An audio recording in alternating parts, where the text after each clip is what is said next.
Okay, we will chant from chapter 2, verses 31 through 40. 31 through 40.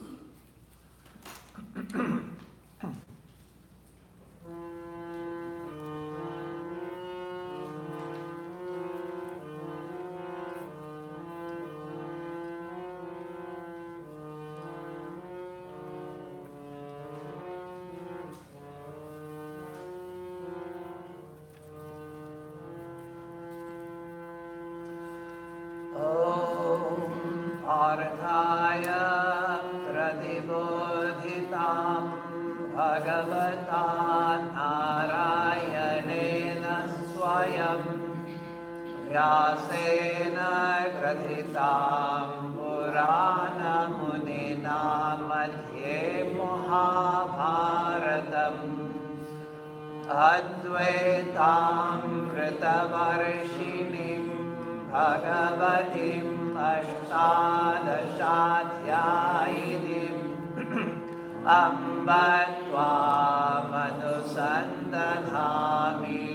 भगवद्गीते भवद्वेषिणीम् वसुदेवसुतं देवं कंसचाणूरमर्दनं देवकी परमानन्दं कृष्णं वन्दे जगद्गुरुम् मूकं करोति वाचालं पङ्गुं लङ्घयते गिरिं यत्कृपातमहं वन्दे परमानन्दमाधवम् स्वधर्ममपि चावेक्ष्य न विकम्पितुमर्हसि धर्म्याधियुद्धात् श्रेयोऽन्यत् क्षत्रियस्य न विद्यते यदृच्छया चोपपन्नं स्वर्गद्वारमपावृतम् सुखिनः क्षत्रियाः पार्थ लभन्ते युद्धमीदृशम् अथ चेत्त्वमिमं धर्म्यं सङ्ग्रामं न करिष्यसि ततः स्वधर्मं कीर्तिं च हित्वा पापमवाप्स्यसि अकीर्तिं चापि भूतानि कथयिष्यन्ति ते व्ययाम् सम्भावितस्य च कीर्तिर्मरणादतिरिच्यते भयाद्रणादुपरतं मत्स्यन्ते त्वां महारथाः येषां च त्वं बहुमतो भूत्वा यास्यसि लाघवम् अवाच्यवादांश्च बहून् वदिष्यन्ति तवाहिताः निन्दन्तस्तमसामार्थ्यम् ततो दुःखतरं नृभिम् हतो वा प्राप्स्यसि स्वर्गं जित्वा वा भोक्ष्यसे महीम् तस्मादुत्तिष्ठ कौन्तेय युद्धाय कृतनिश्चयः सुखदुःखे समे कृत्वा लाभालाभौ जयाजयौ ततो युद्धाय युज्यस्व नैवं पापमवाप्स्यसि एषा ते विहिता साङ्ख्ये बुद्धिर्योगे त्विमां शृणु बुद्ध्या युक्तो यया पार्थ नैवं प्रहास्यसि देहाभिक्रमनाशोऽस्ति प्रत्यवायो न विद्यते स्वल्पमप्यस्य धर्मस्य त्रायते महतो भयात्।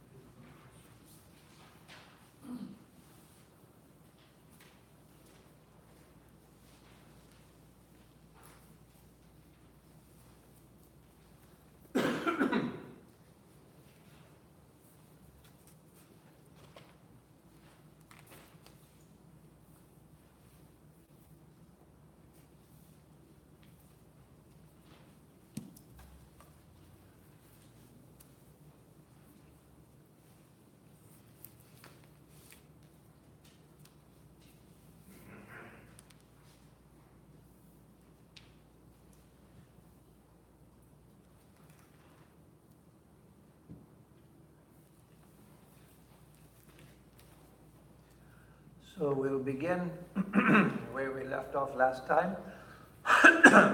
And as usual, I'll give a little background. We'll take up verse 37 and forward. We saw that after Arjuna had decided not to fight, seeing the opposing army, his teachers, his revered elders, his kinsmen in front of him, and decided that it was the dharmic thing to give up the fight and to live by begging if necessary, but not to kill those who were the very value of in his life and the source of all value in his life. So Krishna begins by telling him to give up this weakness, and then Arjuna continues to argue in favor of, but by the second chapter, in the beginning of the second chapter, after Sri Krishna challenges Arjuna and says that this weak faint-heartedness, this small-mindedness is unbecoming, give it up. Then Arjuna begins to lose confidence in his position, and he asks Sri Krishna for help, but still he argues his position. And so then Krishna begins to teach him the knowledge of the self, and tells him that there is no death for the self. The self neither dies nor is it born, but it's eternal. And so therefore you should fight. Tasmad yudhyasva bharata. Therefore fight, O Arjuna. And then he says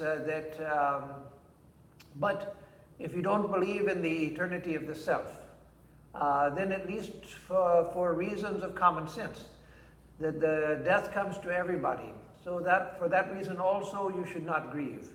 If death is going to come, then at least let it come. You can't prevent it. And so that which cannot be prevented, that which is natural, then why grieve over that? So why grieve over those who die when death is going to come to everyone sooner or later? And then he says, Swadharmam api chaveksha, and what we went over last week, Swadharmam api chaveksha, looking at your swadharma, your natural duty, that which falls to you as your place in life, the duty which is natural to you, which again in traditional times included the caste dharma, varnashrama dharma, the varna and the ashrama, the stage of life, and the caste that was well defined in ancient times. And as I explained last time, that still applies to us, even if our duties now are not well defined by society, which they're not. Even in India, they're not well defined now. But still, we have to find what is our swadharma. And so Sri Krishna tells them that from the standpoint of swadharma also you must fight, because you are a soldier. This is what your whole life's training has brought you to. And you must stand up and fight. So he's given him three reasons for fighting so far. One is the highest reason, which he keeps coming back to. That is that you are the self. You are eternal. Everyone is eternal, not just you. Everyone is eternal. There is no death, there is no birth. And so knowing that, then fight. And that also, as I've said before, that applies to us. That in our everyday lives, where we are thankfully not usually facing life and death situations, or the situations where we have to kill others or be killed, but even then we have to perform our duties in the midst of life with non-attachment, knowing that we are eternal and that the self is stable. It neither comes nor it goes. It's neither born nor does it die. So standing in the light of the self, let me perform my duties in life. So that, and then the idea of if you don't accept that, then just taking birth and death as natural, well, then also why should you grieve? Birth and death come to everyone, so why grieve over that? Do what you have to do, but don't grieve over it. And third, from the standpoint of swadharma, this is your dharma, this is what you must do. And not to do it will bring sin on you. And so we're coming to the end of that discussion, and so 37 says, Hato va prapsyasi swargam jitva va bhokshase mahim Tasmaduttishta kaunteya yudhaya krita nischayaha. So, hato va prapsyasi swargam. If you are killed, then you will attain to heaven, because you're doing your duty. And as it says in the Dharma Shastras, a kshatriya who falls in the line of duty, the doors of heaven are open to a kshatriya who falls in the line of duty. This is something that you find in all traditions. You find it in European and Middle Eastern and Native American, etc. In days when war was inevitable, war was pervasive, and there was the constant competition for land and resources, even when there was plenty of land, but still there was the natural greed of man to always want more. And so one king would say, that other kingdom has a lot of wealth, that should be mine. Why? Because I'm me. We see that today also. Because I'm the greatest, it should be mine. And so then war comes. And so all societies had the idea that a soldier who dies in a righteous battle, the doors of heaven are open to him. You find that in Christian civilization, classical Christian civilization, in Islamic civilization, in Hindu civilization, in Native American civilization. You find it all over the world because, well, you could say because the main reason is because it's true, and that may be true. It's also because, for practical reasons, that how do you get people to fight, putting their lives on the line? How do you get them to fight in a war where they're killing and likely being killed? Unless you give them something, how can you inspire them to go forward and fight? You have to give them something. So even from a common sense standpoint, forget the scriptures and all of that. I'm not saying that the scriptures are untrue. I'm not saying that the traditions of other religions are untrue, where they say that one who falls in a righteous battle will go to heaven. I'm not saying it's untrue. But forget about that for a moment and just think about the necessity of getting a person to go out and give up their life for country, for king, for society, for home. How do you get them to do it? How do you get them to do it? That's a problem in modern societies, where people have lost belief in the old values and the scriptures and the traditions and so forth. And so now they have to give other reasons, reasons for it. But you have to find something to compensate for the loss of life. And so all traditions said that by giving your life for your religion, for your people, for your country, that you attain to immortality, that the door of heaven is open. So of course in Hinduism it had a more subtle take on that, and that is that Swarga, heaven, was not eternal. You would go there for long age and live for long age in heaven, but then you would have to come back here. But at least you got a very nice vacation. Where the bills were paid, you didn't have to take your credit card, you didn't have to max out your credit card, your karma itself was your credit card. And so as long as your karma lasted, you went and lived for a long time in Swarga, a land where there was no disease, no sickness, no lack of enjoyment. And so finally it would come to an end. But you got a long, long paid vacation. So, hato va prapsyasi swargam. So, O Arjuna, if you're killed, then you get to go to Swarga, because you have done your duty. Jitva va bhokshase mahim. Jitva va, or if you conquer, if you are successful, bhokshase mahim, you will enjoy the earth. Mahim, this is mahim. You will enjoy the earth. So if you are killed, you go to heaven. If you are victorious, you enjoy the earth. You will regain your kingdom. You and your family, your brothers, your wife, all will regain their kingdom. And righteousness once again will prevail on earth, because you are a righteous ruler. Tasmad uttishta Kaunteya. Therefore stand up, O Kaunteya, son of Kunti. Therefore stand up. If you are killed, for Arjuna there were two choices in the battle: to win or to be killed. To lose and to remain alive, that wasn't an option for someone like Arjuna. Either you win or you die trying. But you don't, well, we lost, so let's go home, pack up our things and go home. No. You win or you die, one or the other. And so either way, you will come out on top, O Arjuna. Either way, there's nothing to fear. You win either way. So tasmad uttishta Kaunteya. Therefore, O son of Kunti, stand up. Yudhaya kritanisthaya. Kritanisthaya, having taken your firm decision, yudhaya, to fight. Having taken your firm decision to fight. So that's again the same situation we face in a small way every day. Our circumstances usually, thankfully, are not so dramatic as Arjuna's. But every day we face the same situation. As I think it was the title of a book about old age. It was Old Age is Not for Sissies. Either it was the title of a book or it was a famous line from a book published here some years ago. Old age is not for sissies. And as I always say, life is not for sissies. Life is not for sissies. Life is only for heroes. And so every day you find that you have to stand up. For yourself, for your family, for dharma, for your country, for everything you have to stand up. That life is constantly pushing you down.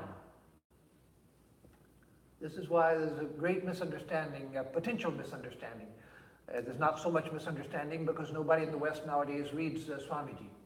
But if many people did, and someday people will, once again people in this country and other countries outside of India will discover Swamiji.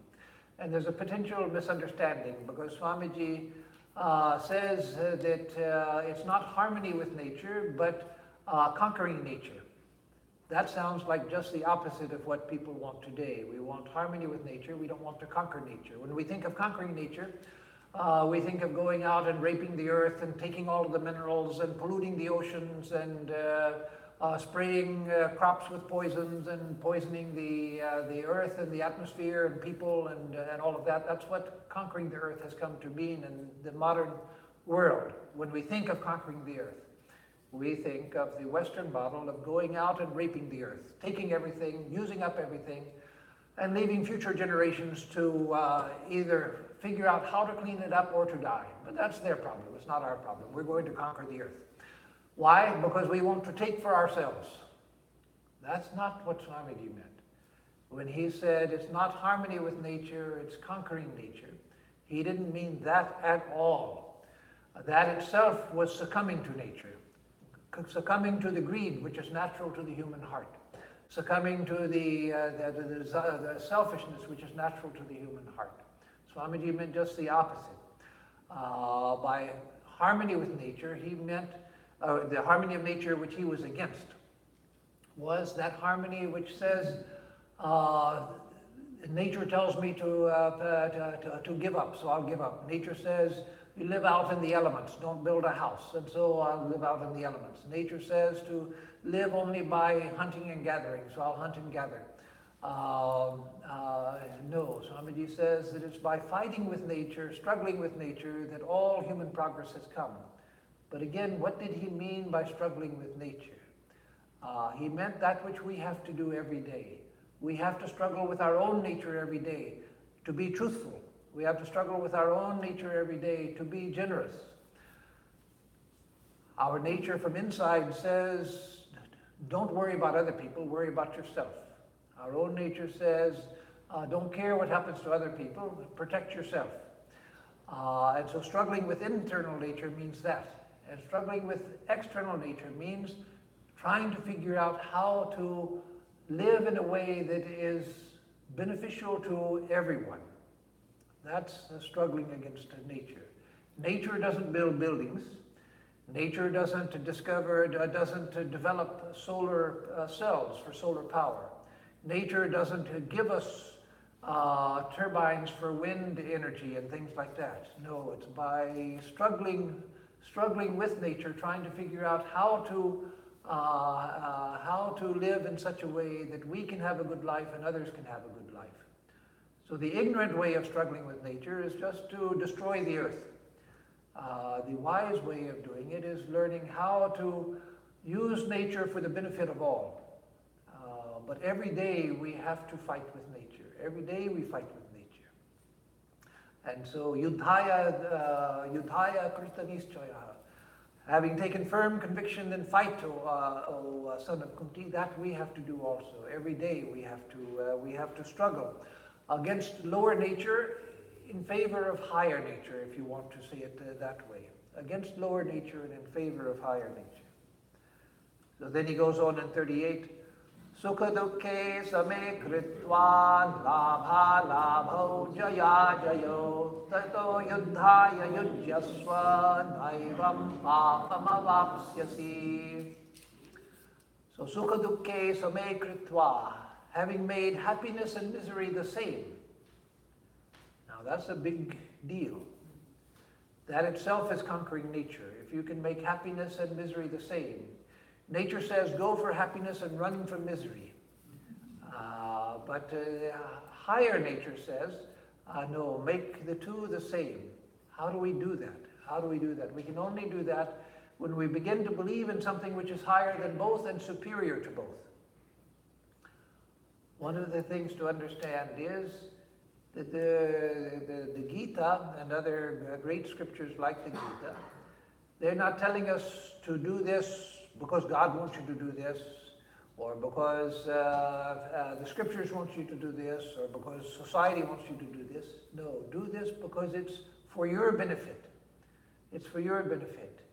There's something much higher than both pleasure and pain. Strange thing is, we think that an attachment to pleasure is natural, and avoidance of pain is natural also. No, there are people who are attached to pain as well. In fact, all of us have some tendency to attach ourselves to pain. That's why a person finds themselves in a very difficult situation, and they go to someone for advice, and the person tells them, well, your situation is very clear. You need to give this up. This is what's hurting you. Oh, no, I can't give that up. I can't give that up. Oh, no. There's something within us that resists changing any situation that we find ourselves in, including a bad situation, that holds on even to that. That's one of the problems that counselors who counsel other people, one of the greatest problems they have with people is to convince them that, no, this is something you can give up. You can change your circumstances. No, I can't. That's me. No, it's not you. You can change your circumstances. And so a great Swami of our order told me when I was going for my sannyasa, I was living at Mayavati in the Himalayas at that time, and I was to go to Belarmat for sannyasa. He said, sannyasa means the renunciation of happiness and misery. The renunciation of happiness and misery. That doesn't mean the renunciation of bliss, of infinite bliss. It means the renunciation of lower happiness and misery, both. So, sukha dukkhe same kritva, having made happiness and misery the same, by knowing that there's something higher than both. So that also does not mean that someone gives you a nice sweetmeat or a piece of chocolate cake or whatever it is that you prefer. Then you say, oh no, I don't believe in happiness. No, I'm not going to be happy. I refuse to be happy. No, it doesn't mean that. But it means that you don't allow things to get you excited. If something good comes, okay. If something bad comes, okay. I can take either one. Whatever comes, I'll handle it. But don't hanker after one and fear the other. Life itself brings you happiness. Life itself brings you misery. You don't really have to look for either one.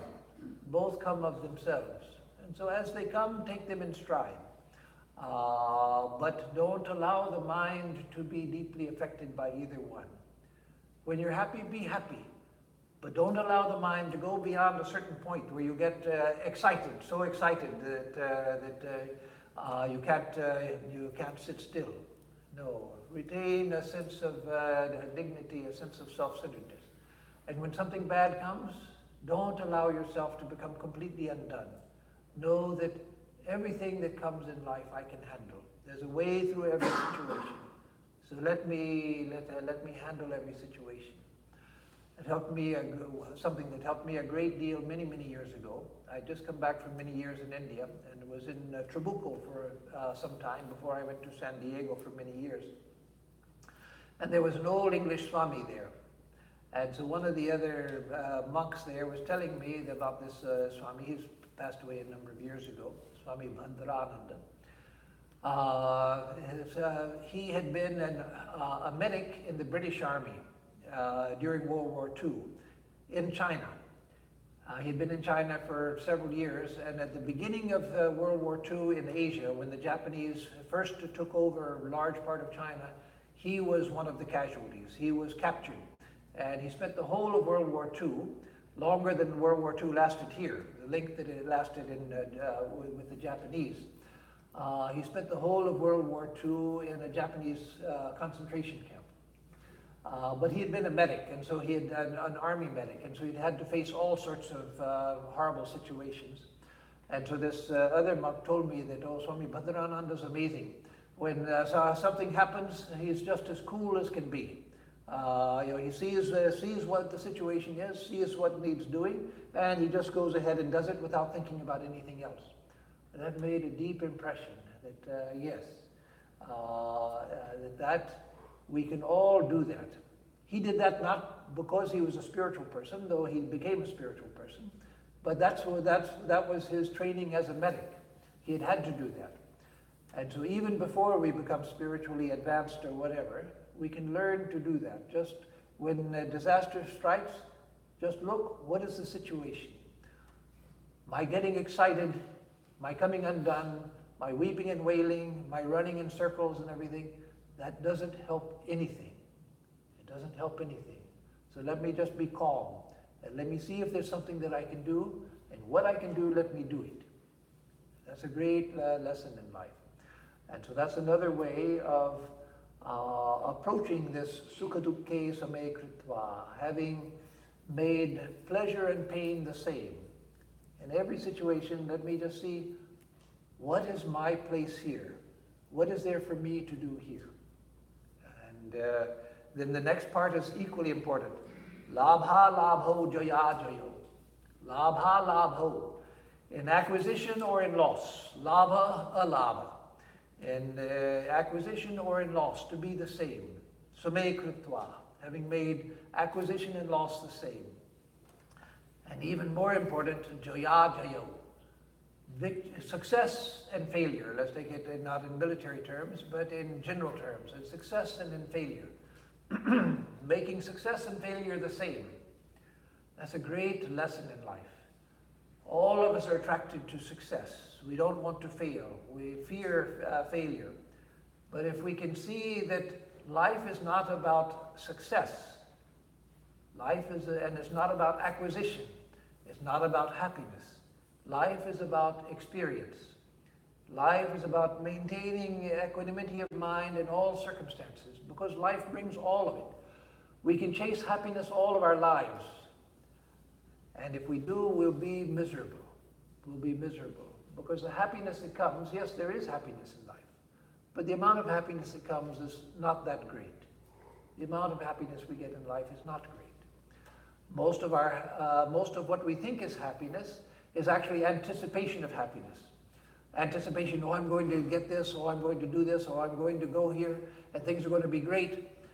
When we actually do it, we find, well, so what? So what? It's okay, a little bit of fun, but that's all. But it's the anticipation, oh, this is going to be great, this is going to be great. But it's not. It's so-so, it's okay. So again, you don't have to be a party pooper and pour cold water on everybody else's enthusiasm, but just realize that life gives a little bit, but it doesn't give a lot. And so be okay with that. Recognize that and realize People always ask me when I'm going on a trip or something, "Oh, Swami, are you excited?" And I never know what to say. Oh, no. 20 years ago, 30 years ago, yes, I used to be excited when going on a trip, and now I don't get excited going on a trip. Why should I get excited going on a trip? Why should I get excited? I'm going, yes, I'll enjoy it. It'll be interesting. I like to do it. I like to see new places, see new people and things. But nothing to get excited over. It's just one more experience, and if I don't go, that's okay also. So to make happiness and misery, acquisition and loss, success and failure the same. Was it here or was it in Austin the other day? I forget which. I think it was here. I told about, it must have been here, I told about how when I was studying Spanish in San Diego, I hadn't been a student for many, many years. I was 43 when I went back to college to study Spanish. It was Ardia Swami, of course. And started studying Spanish. And I had always been, when I was in school many decades before, I'd been a good student and always applied myself, studied hard. And so when I started studying Spanish, I studied hard also. And when a test was coming, I would study and try to be ready for the exam. But I found a strange thing. If I got a perfect score on a test, which I did fairly often, afterwards I didn't remember anything from the test. But if I made mistakes on the test, then I'd remember, oh, it's not that, it's this. This is what I should have put. And that would make an impression on the mind. So I learned much more from failure than I did from success. Failure teaches us much more than success. And so don't fear failure. Life is not about success or failure. Life is about experience. We can learn from everything. If you're successful, and don't try for failure also, that's not the point. But if you're successful, learn from that. If you fail, learn from that.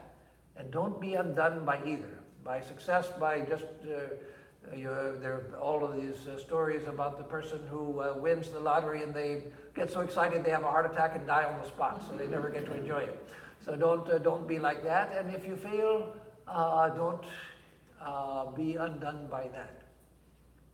There's a beautiful story about the desert fathers of Christianity, the early Christians who went out into the desert to lead lives of austerity and prayer. They often live in desert caves with nothing and would spend the rest of their lives there in prayer and meditation. And so people would come from the cities in Egypt. This was in the deserts of Egypt at this time, mainly in the deserts of Egypt and the Sinai. So people would come from the cities to see these great ascetics and to ask them for blessings or to ask them for wisdom. And so one spiritual aspirant, he came to a certain elder who lived in a cave and said, "Oh, Holy Father, what is your practice?" As we would say, what is your sadhana? And the Holy Father said, and they were known to be men of very few words. They would say just a few things, nothing more. So he said, I fall down, I pick myself up. I fall down, I pick myself up. I fall down, I pick myself up. And that's all he would say. But that's all he needed to say. That's what practice is. That's what abhyasa is. That's what spiritual life is. You fall down, you pick yourself up. That's what life is. You fall down, you pick yourself up. You fall down, you pick yourself up. You fall down, you pick yourself up. If you pick yourself up, then you learn from the fall. The only thing to be feared is not getting up. And I don't mean from death, even that's not to be feared. But falling down and just saying, oh, what's the use? You know, I'm miserable, I'll never be anything, I can't do anything. No. You pick yourself up, then you have won. You have learned all that you need to learn. Or at least you've learned the main thing, to pick yourself up. And so, labha labho jaya jayo, tato yuddhaya yujjasva. Therefore, join yourself to battle. Get ready for battle. Enter into battle. Naivam papam avapsisi. Thus you will not attain to sin. There will be no sin if you enter into battle this way. Having given up happiness and misery, acquisition and loss, success and failure. Why does he bring up the idea of naivam papam vapsisi? In this way you will not incur any sin? Because already Arjuna has said that he's going to give up the battle because of the sin of fighting against his beloved kinsmen and teachers. So the great sin of killing those that he loves, those who were to be honored, those who were to be loved, the great sin of that. And the sin of destroying society. The sin of destroying society. So Sri Krishna says, do this and there's no sin. There's another idea in that that's pointed out by Madhusudana. And that is that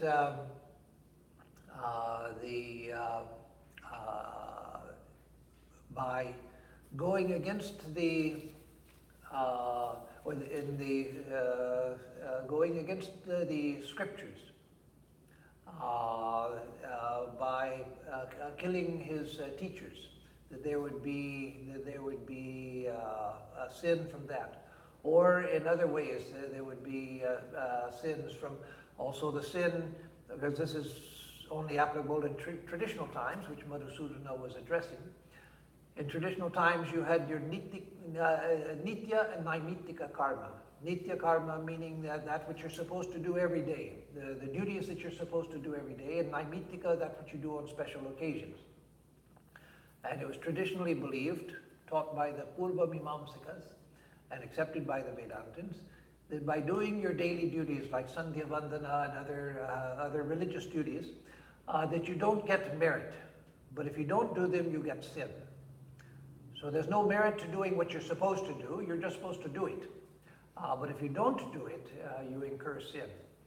And so by engaging in the battle and not being able to attend to his nitya naimittika karmas, therefore also Arjuna would not incur sin, because he was following the Dharma Shastras. They told him that this is your caste, Varnashrama Dharma, your caste and Ashrama Dharma. According to your position in life, this is what you were meant to do. So therefore, thus you will not incur sin. So in 39, it says, Esha te bhita sankhe buddhir yoge tvimam shrunu buddhya yukto yaya partha karma bandham prahasyasi. Esha te abhihita sankhe. Esha buddhi sankhe te abhihita. So this wisdom, this buddhi, this wisdom has been described to you with regard to Sankhya. Now here in the Gita, Sri Krishna uses Sankhya to mean the path of Jnana Yoga. This was at a time when Sankhya and Vedanta had not split as two distinct philosophical schools. The roots of Sankhya and of Vedanta both are in the Vedas. Like the Katha Upanishad, there's a lot of Sankhya philosophy in the Katha Upanishad. In the Gita, there's a lot of Sankhya, what later Sankhya philosophers could point to in support of their positions. And so at the time of Sri Krishna, Sankhya, the Sankhya was used in the sense of the high knowledge, the path of knowledge. And so Sri Krishna says that this knowledge, this high knowledge, the knowledge of the self has been imparted to you, O Arjuna. Yoge tvimam, yoge imam shrinu. But hear this. This also is wisdom, buddhi. Imam buddhim shrinu. Listen to this wisdom in regard to yoga, yoge. In the Bhagavad Gita, Sri Krishna usually uses yoga in terms of karma yoga. So usually when he is speaking of yoga, he means karma yoga. And when he speaks of Sankhya, he means jnana yoga, the path of knowledge, where you're seeking the impersonal self, to know who you are, to know that I am the self, the infinite. And yoga means engaging in action. Yoga, of course, means to join. And so yoga in the Gita means engaging in the world in a way that leads to the highest knowledge. And so it refers to karma yoga. Buddhya yukto yaya partha karma bandham prahasyasi. Yaya buddhya yukto o partha karma bandham prahasyasi. So by joining with that wisdom, being united with that wisdom, O Partha, karma bandham prahasyasi, you will completely destroy the bonds of karma. Prahasyasi, prakrishta rupena hasyasi. Hasyasi, you will get rid of. The same root as hana. You'll completely get rid of prakrishta rupena. In an excellent way you'll get rid of. That is, you will completely get rid of the karma bandham, the bondage of karma. So by joining yourself with this knowledge of yoga, so far, except for when he was talking about swadharma and talking about it's natural for people to be born and to die, and so therefore also you shouldn't worry.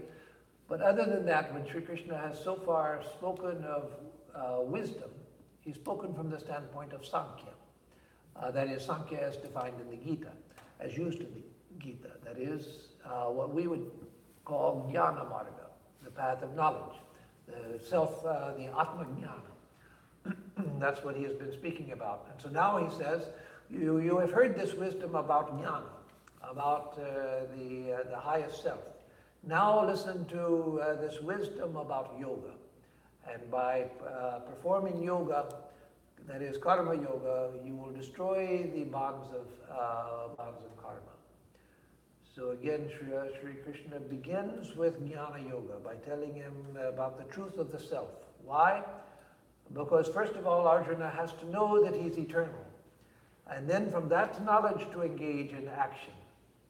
And so he's not directing him towards the highest knowledge by renouncing action. That was the usual Vedantic path. Sri Krishna is not teaching that. And so the Vedantic acharyas, they had something of a struggle with the Gita to explain away Sri Krishna's advice. And so they explained it away by saying that Sri Krishna knew that Arjuna was not yet ready for the highest knowledge. And so he gives him karma yoga in order to purify his mind so that later he can come back and engage in knowledge. So they present it as the two paths taught here. A lower path for people like Arjuna who can't yet practice Jnana Yoga. And then Jnana Yoga for the final thing, when you're really ready. And but that's not the sense that you get from reading the Gita. The sense that you get from reading the Gita is, again and again, Sri Krishna brings these two together and then contrasts them, brings them back together, etc. It's the idea that these are two paths. Both of them are great paths, but it's not that you do one because you're unfit for the other, and then you finish with that, and then you come to Sankhya or Jnana Yoga. No, that's not the way that Sri Krishna presents it. So, O Partha, this knowledge of the self, Esha Buddhi, has been imparted to you. However, listen to this wisdom that is to be adopted in the yoga of karma, and through which wisdom you, involved as you are in action, will totally get rid of the bondage caused by actions. And so here you can see that Madhusudana is following that trend of the acharyas, saying, because you who are involved in action, you are involved in action, and so this you have to follow this. You're not ready for the other, but this is for you to do. So again, it was Swami Vivekananda who in modern times broke that traditional idea, that idea which I think, had perverted the meaning of the Gita by making karma yoga just something that people who are not very accomplished, that they can do some karma, selfless work and purify the mind, But then they have to leave that and then come over here and do the real thing. No, that's not what Sri Krishna says. That's not what Swamiji said. So, let's see, we'll go on to 40. We'll do one more verse for tonight. Then after explanation, I'll see if there are any questions. Nehabhikramanashosti pratyavayo na vidyate swalpamabhyasya dharmasya trayate mahato bhayat. So nehabhikramanashosti na iha kramanasho asti. Here there is no kramanasha. Kramanasha means the destruction of the results of action. When you do, say, a ritual action, a Vedic rite or some other rite or something, then the fruits of the action that you do, that comes next in Pratyavaya. So Kramanashosti, you do some good action through some prescribed rite. You go to heaven, you enjoy it, and then you come back. The fruit of the action is destroyed. You've gotten the benefit by going to Swarga, and now it's over. Your vacation is over. You've maxed out your karma card, and you have to return here and do some more karma. So in this karma yoga, there's no destruction of your efforts. That is, everything that you do in karma yoga will be to your eternal benefit. It'll be to your eternal benefit. Because it's outside of the field of punya and papa. It's not concerned with punya and papa, with merit and demerit, with merit and sin. It's not concerned with that. It's concerned with wisdom. This karma yoga, this yoga, is a buddhi, a wisdom, which is concerned with the highest truth. And so there's no kramanasha, there's no destruction of the results of your action. Pratyavayo na vidyate. And there is no pratyavaya, there's no contrary result that happens. If you're doing a Vedic rite, or any traditional rite, scripturally enjoined rite, if you make a mistake, then you incur sin for the mistake. There's a famous example, I don't remember now what passage in the Vedas it refers to, or the story behind it, but there is a story that's told about the Vedas, that a sage was, or a demon was performing a ritual, Vedic rite, and through that rite he would gain great power. And so the gods were concerned about him gaining great power, and so they tricked him into mispronouncing the words. And by mispronouncing the words, he got the opposite effect. And so in the Vedas, everything has to be, Vedic action, everything has to be precisely done, or you get a pratyavaya. You get a contrary result. Or you get a loss of, or demerit from this. So in karma yoga, there is no loss of the benefits of the action, nor is there any contrary result. Because again, you're not looking for punya and papa. You're not looking for merit and demerit. You're looking for wisdom. You're looking for the development of your character. Sister Nivedita says something very important that I haven't seen in these terms in Swamiji. And so I don't think it was something that she heard these words from Swamiji, but it was what she understood from the summation of Swamiji's teachings. She said, according to Swami Vivekananda, character is spirituality. Character is spirituality. That's an extremely important statement. Extremely important statement. The character is spirituality. That is, your character is your spirituality. That if you develop your character, if you purify your mind and your heart, if you're honest, if you're truthful, if you try to do the right thing, then you are becoming spiritual by that. Especially you're becoming spiritual if you're not doing it because by doing this I'm going to become wealthy, or I'm going to go to heaven and enjoy for a long time in a heavenly vacation. No, but if you're doing it because you believe it's good to be good, then you're developing your character, and by that you are developing your spirituality. That the person of high character is a person of high spirituality. So Swamiji gave great emphasis to that. And that's part of one of the foundations of Karma Yoga, is that through Karma Yoga you develop your character. In that way you are developing your spirituality. And so here there is no destruction of the result of action, nor is there any loss of merit. Because what you're doing is developing your character through this Karma Yoga. And that is not lost. All of you have heard of near-death experiences, because there's so much written about and spoken about nowadays. People who have clinically died, and yet they're brought back to life, and then they talk about their experiences after they were clinically dead, where they were separated from the body, they felt themselves leaving the body, they saw the body down there, and they were, if they went far enough, if the clinical death lasted long enough and they went far enough, then they find themselves transported to another world before they're brought back. And many such people have said that I realize that there are only two things I can take with me. Only two things in life I can take with me: love and knowledge. Love and knowledge. Those are the only two things that I can take with me.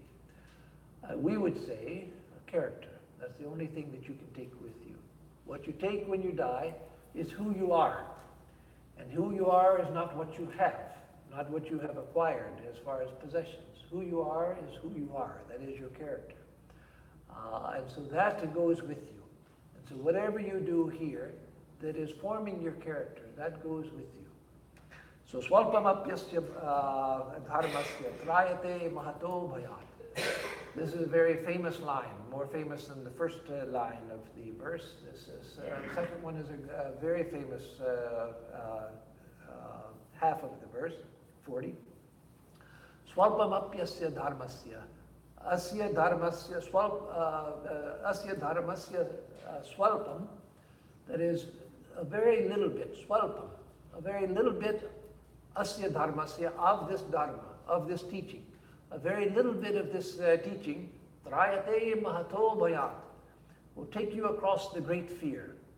Even a little bit of this teaching will take you across the great fear. What is the great fear? The great fear of death. That even a little bit of this teacher will conquer the fear of death. And by internalizing a little bit of this teaching, you will overcome the fear of death. Which also means, the fear of death also means the fear of life. Because we have both. We're afraid of life and we're afraid of death. By fear of life, I don't mean being afraid of living. No, we all want to live. But fear of life means a fear of facing the circumstances of life. We all want to live, but we want to live in comfortable, non-challenging, happy circumstances. But that's not what life gives to any of us. Not to Warren Buffett, not to Bill Gates, and not to the beggar on the street. That's not what life gives to us. Life gives us challenges to everyone. And so the fear of life, by that I mean the fear of the challenges of life. And the fear of death, of course, we all understand. And so swalpamapyasya asya dharmasya. Even a little bit of this dharma, trayate mahato bhayat. It helps you to cross over it, or it crosses you over the great fear. It takes you across the great fear of death. So here, one of a number of promises that Sri Krishna gives in the Gita. There are a number of promises that Sri Krishna gives in the Gita. Assurances that if you internalize these ideas, that it will take you across the great fear of death. And that I myself have seen in the lives of people, not just monks, but devotees, who internalize these ideas and overcome the fear of death. When the time for death comes, they're ready. They're ready. They don't fear the experience of death. And so that's a great and important verse. All of the verses in the Gita are important, but this one is justly one of the one of the famous verses of the Gita, because again, Sri Krishna gives a promise here. A promise that if you will internalize this wisdom, then it will grant you freedom from the great fear. Freedom from the great fear. So what we have to do is to internalize it. And that we do by thinking about it, by meditating on it, by thinking about it, by trying to work with it, by trying to practice it, and so forth. And then we find it, we begin to internalize it. So I'll stop here and see if there are any questions or comments or anything. Yes. Let's see. Does someone have a mic? Yes, Anilji. Up front.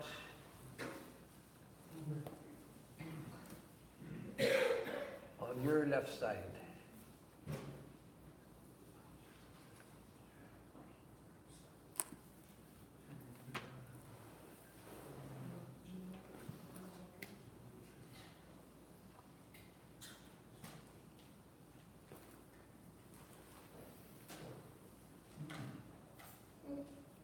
Looking for batteries. The reason for using the microphone, I can certainly hear you, but so that it's recorded, because this is being both live streamed and then also posted on the internet. And so other people can hear the question who are not present, and also people in the back and people who are hard of hearing as well. So now we're almost there. Good. Over here, you're in the front row.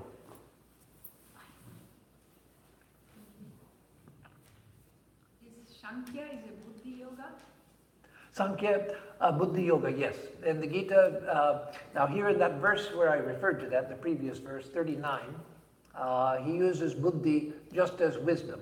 But there are other places in here where he speaks of Buddhi yoga, and that means Sankhya. Yes, Buddhi yoga means Sankhya yoga, which means Jnana yoga. And then just yoga means Karma yoga. Yes. Thank you. Any other question? Yes, Swapna in the back.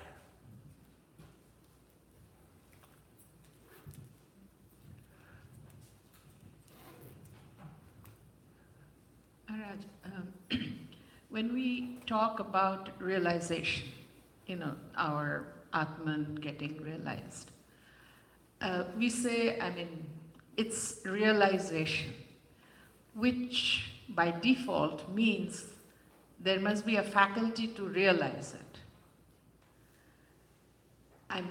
What happens? It just goes poof, and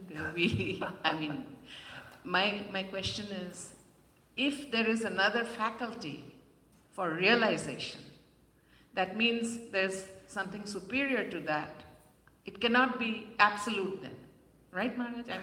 Yes. Well, if realization were a product of a process and a faculty, then it would be finite and it would not be eternal. So the idea is that realization is realizing that which is true and always has been true, is true, and the only truth that is. But, as you indicate, there has to be, from our side, there has to be some sort of process to get there. So that's the paradox, that realization has to be beyond process, it has to be beyond faculties, it has to be completely transcendent, or it's not worth having, because it's also part of this samsara. But in order to realize, we're speaking about realizing. I'm not realized now, but tomorrow morning at 8 o'clock, suddenly I am realized. And so what happened? The idea is that and this is a very subtle aspect of Vedanta, so it's not usually talked about, because it's an experiential matter that can be explained, but what actually happens that is only known when it happens. That is that as I said on Sunday in the lecture, for those of you who are here on Sunday, that the mind is the only instrument of experience, that everything happens in the mind, including spiritual experience happens in the mind, except for the very highest, where the mind melts away into the self. So how that mind melts away into the self is, and that's the answer to the question, is that it's said that the highest part of the buddhi, the purest buddhi, buddhi is the highest part of the mind, the intuitive faculty, that the buddhi takes the form of the self. That is, it takes but the self is infinite. And so when it takes the form of the self, it becomes the infinite, and it merges into the infinite. And so then as Sri Ramakrishna said, the pure mind, pure buddhi, and pure atma, shuddha atma, are the same. And so in realization, what happens is the mind, the highest part of the mind, the purified buddhi, suddenly there's a breakthrough where the self is realized, and first there has to be a wave in the buddhi, which recognizes the self, but then it can't sustain itself. There are two ideas. The truth is experiential, but there are two ways of talking about it. One is manonasha, the destruction of the mind, that the mind is destroyed by the buddhi coming in confrontation with the self. The mind is destroyed, and then the self remains. And you are always the self, so you are not destroyed. You remain as the self. Or the buddhi merges into the self, because as Sri Ramakrishna said, the pure buddhi is the self. As Swami Ashokananda used to say, the mind is the sense of difference. The mind is the sense of difference. That is, when the sense of difference arises, you have mind. When there's no sense of distinction, there is no mind. And so the mind itself has as its root dvaita, the sense of distinction. And so what actually happened, when you talk about the buddhi taking the form of the self, well, that can't actually happen. And how does the buddhi take the form of the self? It's a way of talking about something which is so subtle that it can't be described. But that's the closest that's usually approached in human language. So self-realization is not the fruit of a process, it's not the result of a faculty, it's that which takes us beyond all faculties. But there is a process getting to that point. When we get to that point, what finally happens is indescribable. That just happens. And then people try to explain it in different ways. So time is up now, so we'll stop here. Let me give a closing chant, and then I will give the announcements. So as I said on Sunday, for those of you who are here, I'm going to reverse that to what I usually do, because we are live streaming and we are uploading to the internet. And so I'll close with a chant so that then we can stop the recording. And then the announcements, those are not of interest to people who are seeing this on YouTube or whatever. So. Om Purnamada Purnamidam Purnat Purnamudachyate Purnasya Purnamadaya Purnamevavashishyate. Om Shanti Shanti Shanti Hari Om Tat Sat. That infinite reality is full, perfect, and complete. This relative universe is full, perfect, and complete. From out of the fullness of that infinite being, the fullness of this universe has come, and yet that being remains ever the same. Oh, peace, peace, peace be unto us and to all the beings of the universe.